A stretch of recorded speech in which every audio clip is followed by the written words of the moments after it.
What's good, people? It's about that time to randomly relate, reverse rants, no hate. So listen, Deontay Wilder did an interview, a long interview. Um, it was on a show called We May Need Counseling or something like that. And basically, I want to point out something that he said, and just talk about that for a minute. He said he's not done with boxing, and that he's going to show his greatness. Now, for Deontay Wilder fans and fanboys alike, they, I know that's music to their ears. To boxing fans in general, it's like, okay, then get back in there. If you still got it, get back in there. Mix it up. You know, at the end of the day, it's easier said than done. When you take a break because your body has to heal, maybe that's the case and he's just not saying it. Okay? Remember, and I think people forget this. There was times when Deontay Wilder, okay, when him and Fury were supposed to fight. Remember, people were saying that Fury ducked Wilder. But if you guys remember, Wilder got a surgery done not too long after the second fight. And remember, he was laying down. There was supposed to be a torn bicep. Remember that, right? And he was laying down. They showed him in the back, and it was ice in his arm and his shoulder down. So that takes time to heal. Okay? So there was no duck going on. The guy simply wasn't ready to fight. I don't know if he had two surgeries because the stories get mixed up so much. Or either the surgery wasn't done the date that they said, but at a later date, however it went, he wasn't ready. And then Fury was like, all right, you know what?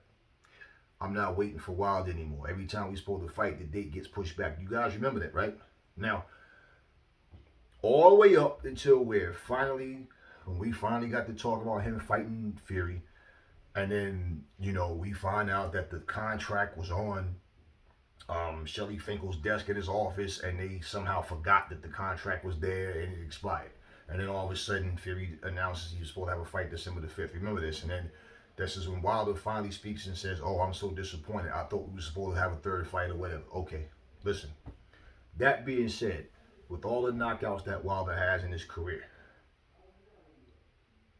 no one can sit here and pinpoint, oh, remember he knocked out this guy, because those guys that he knocked out, let's just be real, none of these guys were quality opponents. The best fighter that he beat, we know this, is Luis Ortiz, who is a fighter who has done absolutely nothing as a heavyweight. He's won no titles, and the two title shots he got, he was winning the fight and got knocked out both times. So that's the best name on his resume that he beat. When he fought Tyson Fury, okay, that's the best fighter that he's fought to this day, period. And we saw the outcome in the first and second fight. For Wilder to come back and him saying he's going to show his greatness, well, he needs to pull an Errol Spence, because fights take time in between times, and then between each fight. And then Wilder, again, assuming he doesn't get injured again, because he's very injury prone. He's 35, 36, whatever it is. You're not going to show anything by coming back beating meatballs. So if Wilder comes back and it's like, I want Joseph Parker, or Dillian White, or Joe Joyce, or Usyk, I'm talking right off the bat. He comes back and jump in, just like Spence coming back after a horrific car accident and jumping in and beating Danny Garcia with ease. This is the kind of stuff he's going to have to do. Because for his career, everybody's like, for the people that are saying he's going to retire, just think, if he retired right now, what is Deontay Wilder's legacy?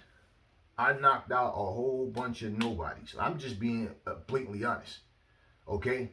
When I got near a top tier guy, I couldn't get the job done.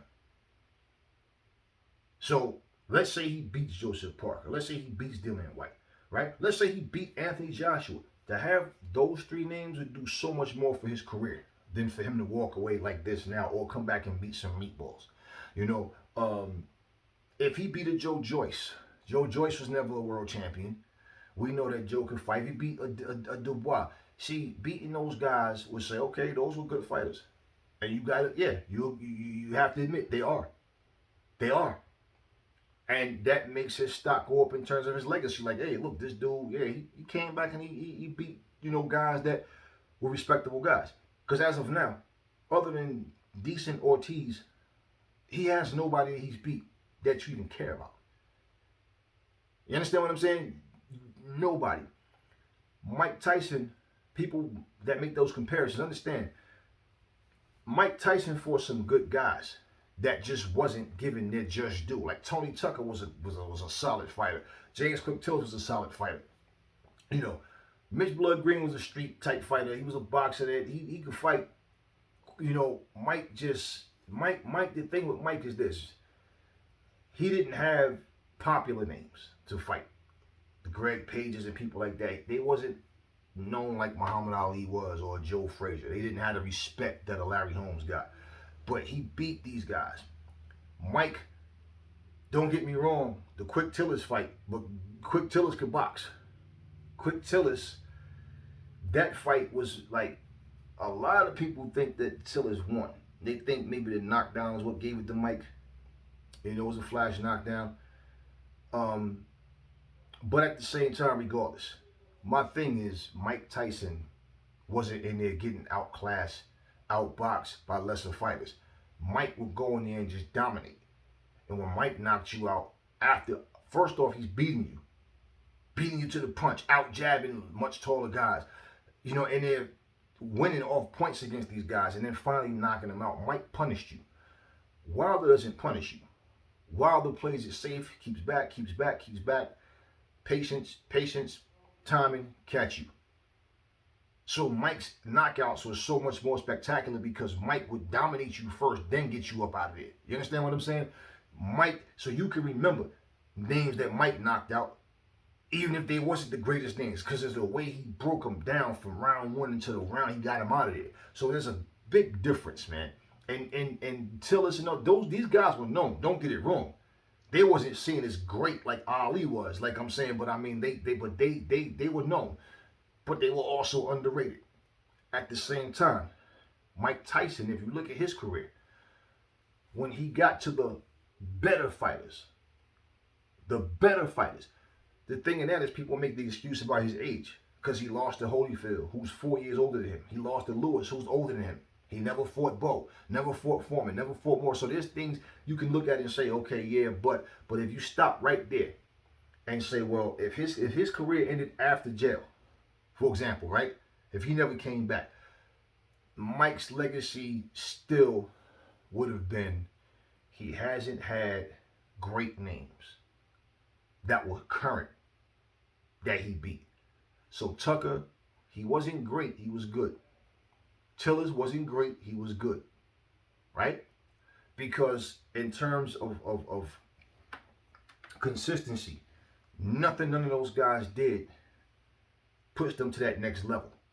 Doesn't mean they wasn't skilled. You understand? I'm just saying they didn't have that great, not skill-wise, I'm saying. I'm talking the point of having accomplished, winning fights against other guys that you can say, this is a great guy.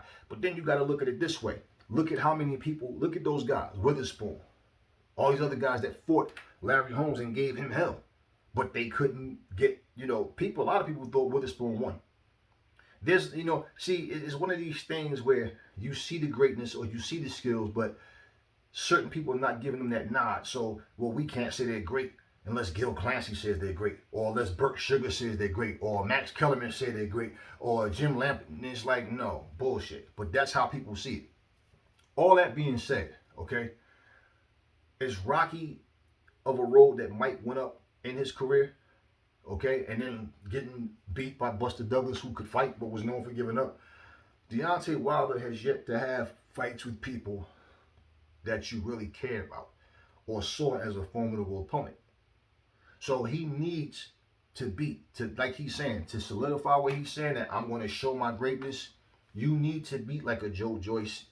And more than Joe Joyce, because Joe Joyce is not a world champ. You need to beat an Anthony Joshua. You need to finally beat a Tyson Fury. Dillian White is not the world champ, but he's one of the elite guys. He's up in their top 5. You got to beat a Dillian White.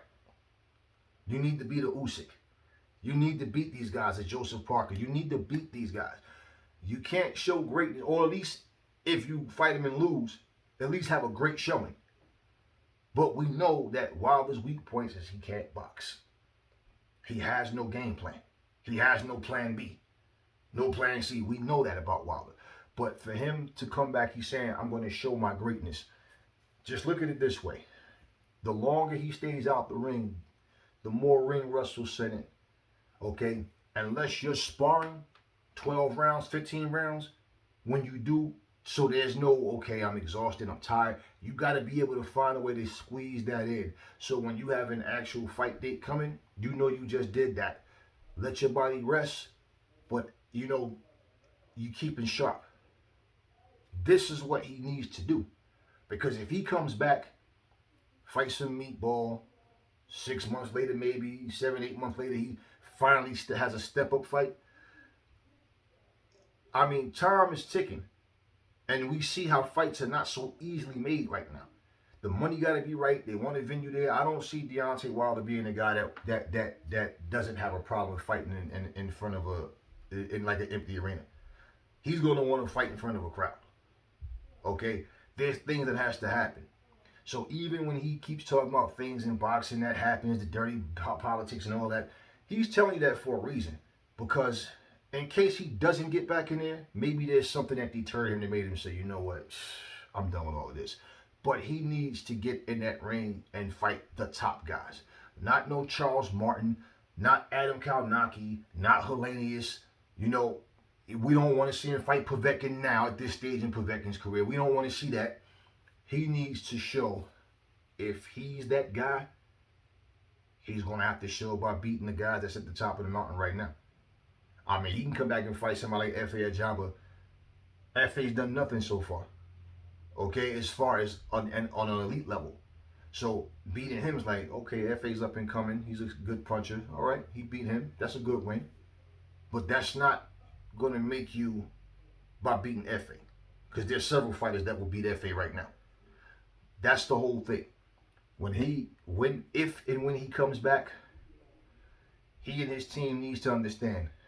You said, right, you're going to show your greatness.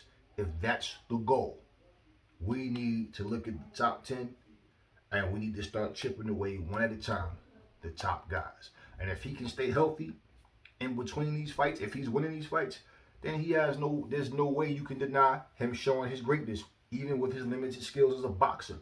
You understand what I'm saying? It doesn't matter. If what he has is winning and working for him, people are going to hate it because it's like this dude can't box for shit, but he get lucky and knock them out. That's how they're going to keep looking at it, regardless. If he's winning the fights, that's what matters. But he has to win against elite level guys. That's the only way to truly show your greatness. If that greatness is in you, that's where it needs to come out. Not about beating cab drivers, meatballs, you know, guys who work at Walmart full time and then train on the weekend. Because they can't even train all week long because they're at work all week and tired. You got to fight elite level guys. It's as simple as that. So we'll see what happens if and when Deontay Wilder comes back. We'll know even just who he chooses as a comeback fight where his confidence level is. Because you only choose low tier guys when either one, you and your team are not too confident in what you have, you're not sure, or two, you want to pick one of the weakest opponents you can so you can go in there and obliterate them. And when you do, people are like, oh my God, he's back. First round knockout or whatever it may be. And it's like, slow it down. Congratulations, you knocked out a meatball in the first round as you should have. Now, who's next? And then you got to look at that. Because that's why I said if he was to actually fight for that WBA title and win it, look at the WBA rankings. Can you imagine, let's say he fought 3 people from the WBA top 10. He got 3 people that he can choose that we don't even know who the hell they are. You know, before he even fights a guy like an Andy Ruiz, you know, or Joseph Parker or somebody like that. And most of the elite heavyweights not even ranked under the WBA. So at the end of the day, and not saying that that's the route he should take, but I'm saying when fighters are not sure, they want to just take the easy route and get their profile up because they keep knocking out bums. Let's just be real. Well, after you do that, at some point, regardless to your fan base being biased towards you, but overall, people are going to go, all right, come on, man, fight somebody that we know can test you. Fight somebody in that same seat as you. And that's what we need to see from Deontay Wilder. Not what we've been seeing in the past. I tell you guys this, any one of us can do it. I've done it, and I did the breakdown last year. If you look at Deontay Wilder, any fighter, look at their resume and look at the rankings of the fighters that they fought. When you a champion and you're fighting guys ranked 365th in the world, 384th in the world, 189th in the world, what are you doing? And this is in his resume, and it can't be taken away. You can always look that up, and you can see from one all the way down to his last fight what the rankings of his opponents was. And while he was a champ, he was still fighting guys that was ranked in the 300s column. This is facts. So we don't want to see him come back and not fight Andy Ruiz or Joseph Parker, Dillian White, Anthony Joshua, Usyk. I don't know what's going to happen with him and Fury as far as the third fight. But, you know, he has to fight and beat guys like that in order for him to be considered great. For his greatness that he's talking about, I'm going to show my greatness. You have to fight and win these fights. And if he fought those guys and lost, but like made it an actual fight, it would be an improvement. Why? Because nobody expects Wilder to be able to box with any of these guys and do well. Everybody expects Wilder to be behind on the scorecards, like as usual, and then somehow just get the knockout. That's what people are expecting of him. So my thing is, it's easy to say, I'm going to do this and this, and time is ticking by and you're still not in it. You know, like I saw the picture with him supposed to be training with old fat, out of shape Malik Scott, and it's like, bro, let's be realistic. Who chooses a trainer that they've knocked out or took a dive with or how? Because you know the Malik Scott fight he got, that's where people say the punch never landed. I saw the shit myself. I'm not even going to what I think. I don't even care. But at this point, they say the punch never landed and that he took a dive. On the other hand, let's say he hurt him with something before that and he went down and he was hurt or he was just scared to get up. Why would you take a quitter? Why would you take someone who obviously don't have the skills to beat, you know, to even compete with you? Now, why would you take that and make that your head trainer? At the end of the day, a shitty fighter can be a good trainer. I'll give you an example. Freddie Roach, I remember watching his fights. Freddie Roach was not special at all. I thought he sucked as a fighter. Not just being honest. I saw Teddy Atlas fight. Teddy was decent. Decent. Good trainer though. Freddie Roach, good trainer though. So you can be, I think Dominic Brazil, for example. I think he could be a good coach. He has knowledge. Now, you know, different people in your team play different roles. Dominic Brazil has good boxing knowledge. He just doesn't have the physicality to do it. Malik Scott isn't even a good fighter. That's my point about Malik Scott. Like, he's not good at all. Malik Scott, I've heard him talk up other fighters that they was going to do good in the fight and they went there and got killed. And he's talking like, yeah, I've been working with this guy. I've seen it, and believe me, you're going to see something special that night. And the guy goes and gets destroyed. I just don't see Malik Scott being that guy. However, that's his choice. If that's the case, we shall see. Anyway, never fall in love with lies. Remember, the truth brings hate out of people. And I will catch y'all on the next video.